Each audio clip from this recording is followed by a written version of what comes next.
અમે મોટા Mahuva ward number 11 માં નવો રિંગ રોડ છે 150 ફૂટનો ત્યાં રહીએ છીએ। અમે 7 વર્ષથી અહીંયા રહીએ છીએ અને 5 વર્ષથી આ કોર્પોરેશનમાં રાજકોટ મ્યુનિસિપલ કોર્પોરેશનમાં અમારો વિસ્તાર ભરી ગયો છે। અમે રેગ્યુલર વેરા ભરી છીએ નિયમિત રીતે। અમે લગભગ 650 ફ્લેટ ત્યાં છે અને એમાં બધા લોકો રહીએ છીએ। અંદાજે 5000 માણસો ત્યાં વસવાટ કરીએ છીએ અને અમને જે બેઝિક મૂળભૂત જરૂરિયાત છે કે રોડ છે, પાણી છે, સફાઈ છે, પ્લસ અમારી આજુબાજુના ઈંટોના ભઠ્ઠા અને કોન્ક્રીટના પ્લાન્ટ છે એને પણ દૂર કરવામાં નથી આવતો।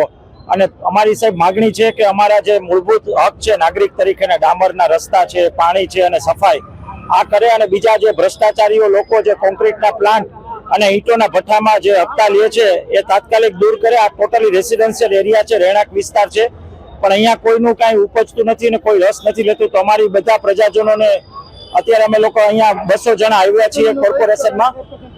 તો અમારે લોકોએ શું કરવું એ અમને કહો। અમારા લોકોની એક જ માગણી છે કે અમારા જે મૂળભૂત જરૂરિયાત છે એ પૂરી કરો।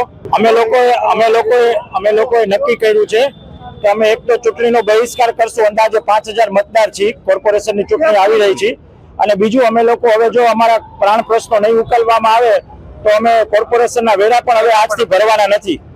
આ અમારી એક વ્યાજબી માગણી છે।